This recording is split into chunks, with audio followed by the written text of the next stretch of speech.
a WikiVidi documentaries production. Don't forget to like and subscribe. Enjoy. Adjective.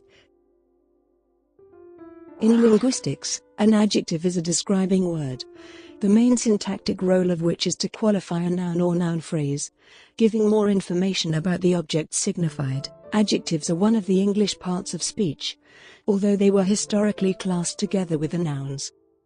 Certain words that were traditionally considered to be adjectives, including the, this, my, etc., are today usually classed separately, as determiners.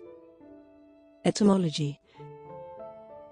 Adjective comes from Latin, additional, a calque of, in the grammatical tradition of Latin and Greek. Because adjectives were inflected for gender, number, and case like nouns, they were considered a subtype of noun. The words that are today typically called nouns were then called substantive nouns.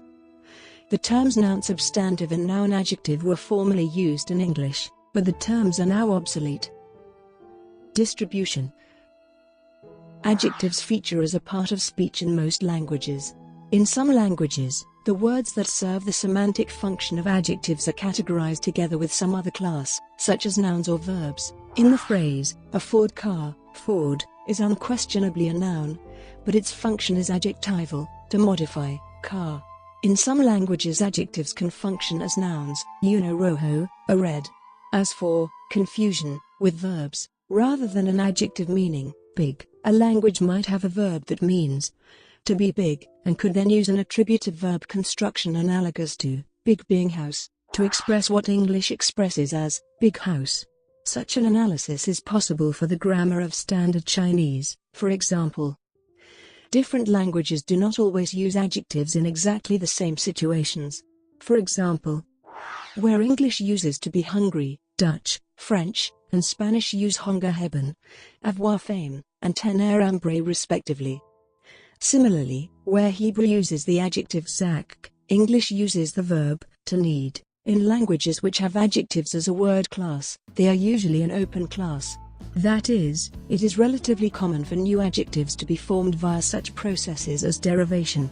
However, Bantu languages are well known for having only a small closed class of adjectives, and new adjectives are not easily derived. Similarly, native Japanese adjectives are considered a closed class, although nouns may be used in the genitive to convey some adjectival meanings, and there is also the separate open class of adjectival nouns. Adverbs. Many languages, including English, distinguish between adjectives, which qualify nouns and pronouns, and adverbs, which mainly modify verbs, adjectives, and other adverbs. Not all languages have exactly this distinction, and many languages, including English, have words that can function as both. For example, in English, fast is an adjective in a fast car, but an adverb in he drove fast. In Dutch and German, adjectives and adverbs are usually identical in form, and many grammarians do not make the distinction, but patterns of inflection can suggest a difference. Eine kluge neue Idee, a clever new idea, eine klugere Idee, a cleverly developed idea. A German word like klug takes endings when used as an attributive adjective, but not when used adverbially. Whether these are distinct parts of speech, or distinct usages of the same part of speech is a question of analysis. It can be noted that while German linguistic terminology distinguishes adverbial from adjectivische Formen, German refers to both as Eigenschaftsworte. Determiners. Linguists today distinguish determiners from adjectives, considering them to be two separate parts of speech, but formerly determiners were considered to be adjectives in some of their uses. In English dictionaries, which typically still do not treat determiners as their own part of speech, determiners are often recognizable by being listed both as adjectives and as pronouns. Determiners are words that are neither nouns nor pronouns, yet reference a thing already in context. Determiners generally do this by indicating definiteness, quantity, or another such property. Adjective phrases. An adjective acts as the head of an adjective phrase or adjectival phrase. In the simplest case, an adjective phrase consists solely of the adjective. More complex adjective phrases may contain one or more adverbs modifying the adjective, or one or more complements. In English, attributive adjective phrases that include complements typically follow the noun that they qualify. Other modifiers of nouns. In many languages, including English, it is possible for nouns to modify other nouns. Unlike adjectives, nouns acting as modifiers usually are not predicative. A beautiful park is beautiful, but a car park is not car. The modifier often indicates origin, purpose, semantic patient or semantic subject. However, it may generally indicate almost any semantic relationship. It is also common for adjectives to be derived from nouns, as in boyish, birdlike, behavioral, famous, manly, angelic, and so on. Many languages have special verbal forms called participles that can act as noun modifiers. Sometimes participles develop into pure adjectives. Examples of this in English include relieved, spoken, and going. Other constructs that often modify nouns include prepositional phrases, relative clauses, and infinitive phrases. Some nouns can also take complements such as content clauses, but these are not commonly considered modifiers. For more information about possible modifiers and dependents of nouns, see components of noun phrases. Order. In many languages, attributive adjectives usually occur in a specific order. In general, the adjective order in English can be summarized as opinion, size, age or shape, color, origin, material, purpose. This sequence is sometimes referred to by the mnemonic Osaskomp. Other language authorities, like the Cambridge Dictionary, alternatively state that shape precedes rather than follows age. This means that in English, adjectives pertaining to size precede adjectives pertaining to age, which in turn generally precede adjectives pertaining to color. So, one would say, one nice little old round, or round old, white brick house. When several adjectives of the same type are used together, they are ordered from general to specific, like lovely intelligent person, or old medieval castle. This order may be more rigid in some languages than others. In some, like Spanish, it may only be a default word order, with other orders being permissible. Other languages, such as Tagalog, follow their adjectival orders as rigidly as English. The normal adjectival order of English may be overridden in certain circumstances, especially when one adjective is being fronted.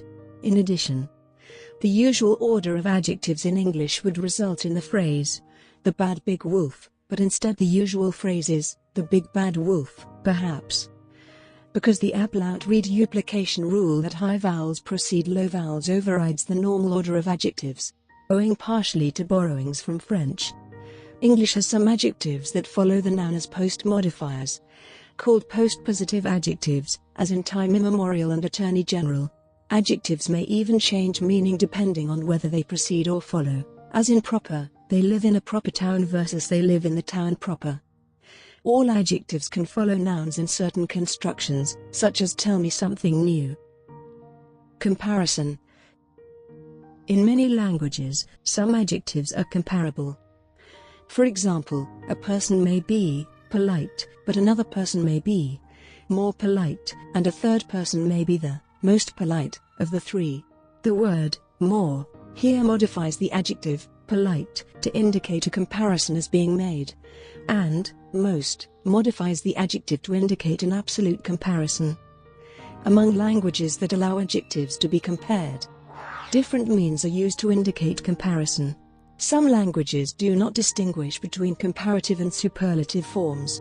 In English, many adjectives can take the suffixes and est to indicate the comparative and superlative forms, respectively, great, greater, greatest, deep, deeper, deepest. Some adjectives are irregular in this sense: good, better, best, bad, worse, worst, many, more, most, little, less, least. Some adjectives can have both regular and irregular variations: old, older, oldest, far, farther, farthest, also, old, elder, eldest, far, further, furthest. Another way to convey comparison is by incorporating the words more and most. There is no simple rule to decide which means is correct for any given adjective, however. The general tendency is for simpler adjectives, and those from Anglo-Saxon to take the suffixes, while longer adjectives, and those from French, Latin, Greek do not, but sometimes sound of the word is the deciding factor. Many adjectives do not naturally lend themselves to comparison. For example, some English speakers would argue that it does not make sense to say that one thing is more ultimate than another, or that something is most ultimate, since the word ultimate is already absolute in its semantics. Such adjectives are called non-comparable or absolute. Nevertheless, native speakers will frequently play with the raised forms of adjectives of this sort. Although pregnant is logically non-comparable, one may hear a sentence like, "She looks more and more pregnant each day." Likewise, extinct and equal appear to be non-comparable, but one might say that a language about which nothing is known is more extinct than a well-documented language with surviving literature. But no speakers, while George Orwell wrote, "All animals are equal, but some animals are more equal than others." These cases may be viewed as evidence that the base forms of these adjectives are not as absolute in their semantics as is usually thought. Comparative and superlative forms are also occasionally used for other purposes than comparison. In English, comparatives can be used to suggest that a statement is only tentative or tendential. One might say, "John is more the shy and retiring type," where the comparative, more, is not really comparing him with other people or with other impressions of him, but rather, could be substituting for, on the whole. In Italian, superlatives are frequently used to put strong emphasis on an adjective. Bellissima means most beautiful, but is in fact more commonly heard in the sense extremely beautiful. Restrictiveness. Attributive adjectives and other noun modifiers may be used either restrictively or non-restrictively. For example, he was a lazy sort who would avoid a difficult task and fill his working hours with easy ones. Difficult is restrictive. It tells us which tasks he avoids, distinguishing these from the easy ones, only those tasks that are difficult. She had the job of sorting out the mess left by her predecessor, and she performed this difficult task with great acumen. Difficult is non-restrictive. We already know which task it was, but the adjective describes it more fully, the aforementioned task, which is difficult. In some languages, such as Spanish, restrictiveness is consistently marked. For example, in Spanish, la tarea difícil means the difficult task, in the sense of the task that is difficult, whereas la difícil tarea means the difficult task, in the sense of the task which is difficult. In English, restrictiveness is not marked on adjectives, but is marked on relative clauses. Agreement. In some languages, adjectives alter their form to reflect the gender, case and number of the noun that they describe. This is called agreement or concord. Usually it takes the form of inflections at the end of the word, as in Latin. In Celtic languages, however, initial consonant lenition marks the adjective with a feminine singular noun. As in Irish, often, distinction is made here between attributive and predicative usage. In English, adjectives never agree, and in French, they always agree.